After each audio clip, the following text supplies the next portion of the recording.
নমস্কার বন্ধুরা, বেঙ্গলি কিচেনে আপনাদের সকলকে স্বাগত। আজকে আমরা তৈরি করব শুক্তোর রেসিপি। শুক্তোটা কিভাবে তৈরি করতে হয় রেসিপিটা আপনারা দেখুন।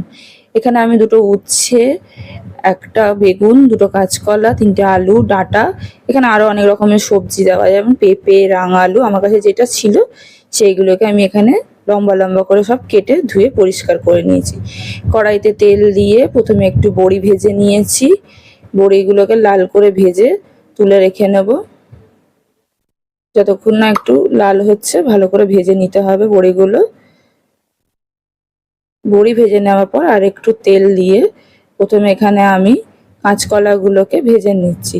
প্রত্যেকটা সবজিতে আমি অল্প একটু নুন হলুদ মাখিয়ে রেখেছিলাম এবং উচ্ছেটাকে আমি আলাদা করে নুন হলুদ মাখিয়ে রেখেছিলাম যাতে ওর তেতো ভাবটা বেরিয়ে যায়। সব সবজিগুলোকে এক এক করে দিয়ে এইভাবে লাল করে ভেজে নেব। শুক্তোতে যে কোনো ধরনের সবজি দিলেই শুক্তোর স্বাদ আরও বেশি ভালো হয়। এই গরমের দিনে একটু শুক্তো খাওয়া শরীরের পক্ষে খুবই ভালো। এখানে আমি আলুগুলোকে এবার ভেজে নিচ্ছি লাল করে। আপনারা এতে পেঁপে, রাঙালু, তারপরে লাউ, অনেকে অনেক রকমের সবজি দেয়। আমার কাছে যেইগুলো ছিল সেইগুলো দিয়ে করলাম। উচ্ছেটাকে ভেজে নিচ্ছি, নুন হলুদ মাখিয়ে রেখেছিলাম, একটু হাত দিয়ে চিপে জলটাকে বের করে তারপরে উচ্ছেটাকে ভাজতে দিলাম। তাতে কি এতে তেতো ভাবটা কমে যাবে উচ্ছের। আর একটু তেল অ্যাড করলাম, দিয়ে এখানে একটু রাঁধুনি ফোড়নে দিলাম এবং ডাঁটাগুলোকে দিয়ে ভালো করে একটু ভেজে নেব। এর মধ্যে দিয়ে দিলাম আলুগুলো। আলুটা যেহেতু একটু কুকিং টাইমটা বেশি লাগে, সেদ্ধ হতে সময় লাগে, তাই জন্য আগে আলুটাকে দিয়ে এতে রাঁধুনি এবং কাঁচা লঙ্কা আর আদা বেটে রাখা ছিল ওইটাকে দিয়ে ভালোভাবে একটু নেড়ে ছেড়ে জল দিয়ে প্রথমে আলুটাকে আর ডাঁটাটাকে আমরা সেদ্ধ করে নেব।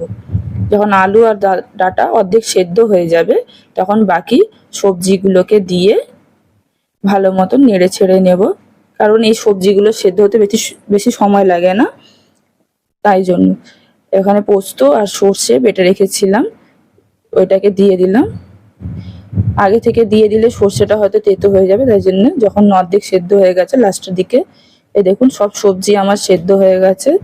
এবারে এখানে আমরা বড়িগুলো দিয়ে দিলাম, সামান্য একটু ঘি, একটু দুধ এবং সামান্য লবণ দিলাম।